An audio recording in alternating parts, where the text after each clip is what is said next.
Chapter 4. The Curse. Thien's house was at the beginning of the village, while Thien's was at the far end. Thien and Thien were just 3 years apart, yet Thien had 2 children, while Thien remained single. In the village, Thien's family was considered poor, while Thien's situation was just slightly better than the near-poor category. To be blunt, Thien was classified as near-poor. Furthermore, Thien's family had a strange and frightening tradition. From Thien's grandfather's generation onward, there was a tragic pattern. Roosters raising chicks. It was a curse, really. Thien's grandmother passed away after giving birth to his father. Thien's mother also died after giving birth to him. It seemed that only the women in the family had such short lives, or so they thought. The men didn't fare much better. Thien's grandfather passed away at 60, and his father died 5 years ago, just before turning 55. The family business that had been passed down to Thien was tending the local graveyard. It had been a tradition for 3 generations in Thien's family to oversee the cemetery of An Tho. By now, it's easy to understand why Thien was still single. Being poor, cursed with a lineage of tragic deaths for the women, and working as a gravekeeper didn't make for an appealing future. People would often suggest Thien leave the graveyard job and look for something else. In the 2010s, factories and companies were everywhere, and young men from the village moved to the cities or industrial zones to find stable work, even if it wasn't very lucrative. Thien would just smile and scratch his head, responding, "Since I was little, my grandfather and the father told me, the job of the gravekeeper is passed down from father to son, and I have to do it, or I won't live long." The neighbors would shake their heads when they heard this. They thought Thien only took the job because it was easy. All you needed was to have a strong will and a little bravery to not be scared. During the day, it was just sweeping the graves, trimming the bushes, and showing visitors around if they came to pay respects. At night, sometimes Thien would sleep in a small hut by the cemetery, but other nights he'd go home. For Thien, there wasn't much difference between sleeping at home or by the cemetery. Either way, he was always alone. But that was the way things were 3 days ago. Now, everything had changed since that strange incident occurred. At 35 years old, Thien wasn't exactly old, but he wasn't a young man anymore either. While his peers spent their childhoods playing marbles, kicking around a ball, or running through fields, Thien's childhood was spent in the cemetery. Since he was little, his grandfather would take him to the cemetery to play. While his grandfather and father would be busy with work, Thien would hide behind the graves, playing games of hide and seek. As for who he played with, only Thien and his grandfather knew. In school, there were days when Thien's friends invited him to play, or to play football, but he always refused because he had plans to meet a friend at the cemetery. His friends would laugh at him and tease him, asking how there could be anyone to play with out there except for his father and grandfather. Thien would insist that he played with a little girl. When his friends asked where she lived, or if she went to school with him, Thien would just shake his head and say he didn't know. All he knew was that every time he went to the cemetery, the little girl would be waiting for him. Thien's friends were terrified and began to say he was playing with ghosts. After that, none of them dared to approach Thien anymore. Thien didn't care. He continued going to the cemetery every day after school, visiting his grandfather and playing with his little friend until dusk, when his father would come to bring dinner for his grandfather and take Thien home. Thien once told his grandfather about his friends calling him crazy and saying he was playing with ghosts.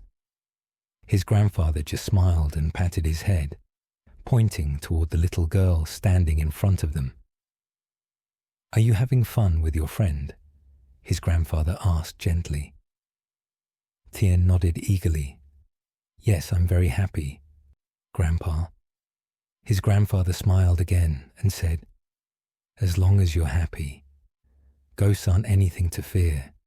There are people far scarier than ghosts. As long as you're happy, that's all that matters." That was the last time Thien saw the little girl.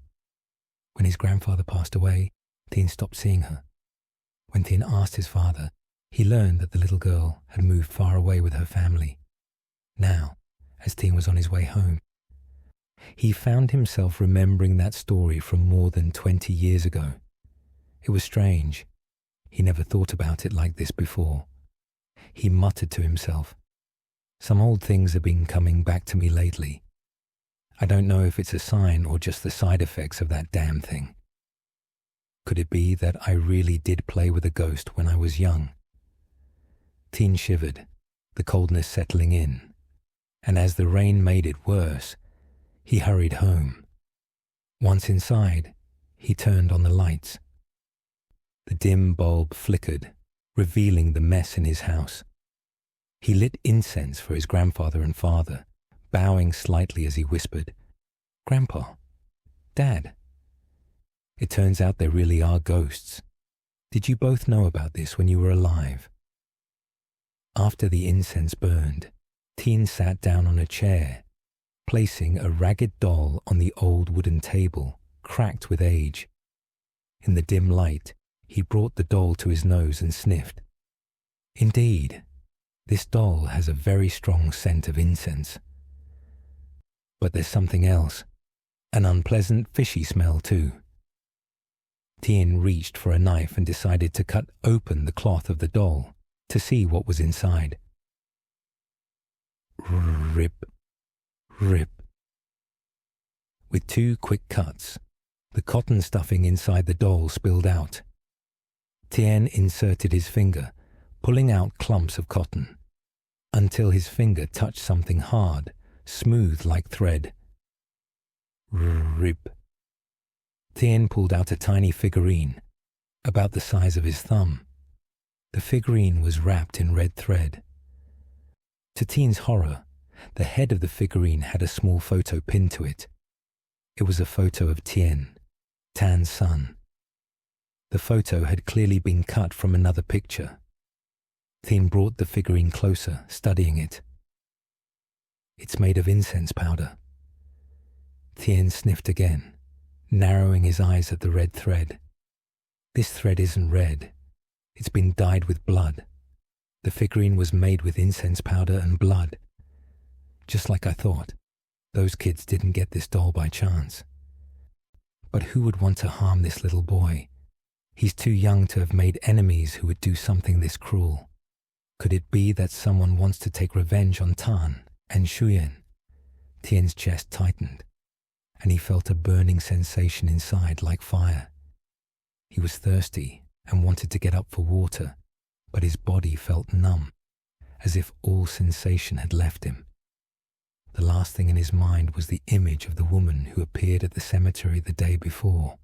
"It's her," Thien croaked, but his voice couldn't reach his throat. His eyes blurred until everything before him turned black. Thien slowly closed his eyes, resting his head on the table, his hands limp at his sides. His body was still, and he fell unconscious, unaware of anything else. Chapter 5. The Cursebringer. Time passed without Thien realizing how long it had been. Crash! The door to Thien's house suddenly slammed open, even though the outside was eerily calm, with no wind. The incense on the altar, burning bright red and emitting thick smoke, suddenly extinguished in an odd manner. The smoke swirled and dispersed into the air as a cold breeze swept into the house. The chill made Thien's body freeze, and he suddenly woke up, his eyes wide open, yet his body couldn't move. Thien's gaze turned toward the bed in the corner of the room. He saw his younger self lying there drenched in sweat, barely conscious. His grandfather was sitting beside him, holding his wrist to take his pulse and wiping his sweat with a warm cloth. Not long after, Thien's father entered the room, carrying a basin of dark brown herbal water, still hot and steaming. "Father, how is the boy?" Thien's father asked. His grandfather responded, "He's past the worst of it for now, but his body is weak. I fear he may not live long." Thien's father placed the basin down for his grandfather to dip a cloth into and wipe Thien's body. His father's eyes were filled with sorrow. "Is this curse really going to haunt our family for generations? Father, I can't let my child live a life of suffering like I did. If life has to be like this, it's better to just die." "Shut up. How dare you think such a thing?" his grandfather suddenly shouted. It was probably the first time Thien had ever seen his grandfather so angry with his father. Ever since he was little, and even up until his grandfather passed away, Thien had never seen him raise his voice like that. His grandfather was always gentle and kind to him. After his grandfather's shout, Thien's father lowered his head, tears welling up in his eyes. "But to trade someone else's life for mine, it's too cruel." His grandfather, who had been wringing the cloth, paused for a moment, as if his father's words had stirred something in him. "However," he answered, "it's fate. If we want this family to avoid dying out, the only way is to continue this. We must persist until the curse is broken." Right before Thien's eyes, the basin of water his grandfather had been using turned from dark brown to red, filling with blood. The blood slowly overflowed from the basin and spread toward Thien. Thien could hear his grandfather's voice clearly in the air. He could hear every word his grandfather spoke to his father, especially the words, "We must persist until the curse is broken. We must persist until the curse is broken. We must persist until the curse is broken. We must persist until the curse is broken." The words echoed in Thien's ears. His eyes remained fixed on the bed when suddenly both his grandfather and father turned their heads to look at him. They stood there, pointing at him, their eyes glowing red like blood, their faces cold and terrifying. They smiled sinisterly and, in unison, repeated the phrase, "We must persist until the curse is broken." Crow, crow, crow. The neighbor's rooster crowed loudly, causing Thien to snap awake. His eyes shot open, and he realized he was still slumped over on the table. Right beside his head was the torn cloth doll, and the figurine made of incense powder and red-dyed yarn. Thien bolted upright and looked behind him, toward the door. It was still tightly shut, with the bolt locked. He then glanced up at the altar. 3 incense sticks he had lit the night before had burned all the way through, not extinguished halfway. The sky outside was already beginning to brighten. The clock read just after 6 a.m., and the lights were still on. Thien now realized that everything he had seen and heard was just a strange dream. A bizarre dream, one that no one would believe. But since his grandfather and father passed away, he had never dreamed of them. Even after gaining the ability to sense spiritual matters, Thien had gone to their graves in the cemetery to see if he could catch a glimpse of their spirits, but had found nothing. Yet, last night, he had dreamed of both his father and grandfather, but they were not the kind, gentle figures he had known. In his dream, they were like 2 demons in human form. Thinking about it sent a chill down his spine, and he shuddered, instinctively glancing at the altar after thinking ill of his elders. The incense powder scent from the doll reminded Thien of something important. He had to visit Tan and Shuyin right away. Damn it, I overslept. I should have gone back last night to warn them about the curse on the child. Now, in the morning, I feel like my insides are burning.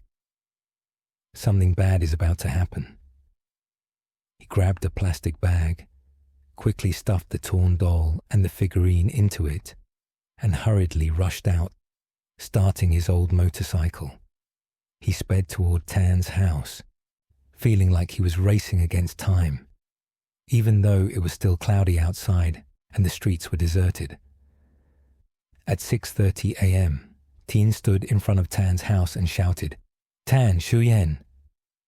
There was no answer, but the lights were on inside. Thien pushed open the gate, which was not locked, and rushed in. As he was about to shout again, Shuyen walked out of the house. Seeing Thien in a hurry, Shuyen asked, "Thien, did you just call me? I was cleaning behind the house." Cough, cough. Thien waved his hand and asked Shuyen, "Is Thien okay?" Shuyen answered sadly. He slept peacefully all night, but for some reason, this morning he's unconscious, his body alternating between hot and cold. I've been calling him for a while, but... Without waiting for Shuyen to finish, Thien dashed into the house, looking at the bed to find only the little boy T still asleep. Thien looked around and asked, "Where's Thien and Tan? Why aren't they home?" Shuyen, equally flustered, answered, "Tan took Thien to the health station in the village." Thien immediately felt something was wrong.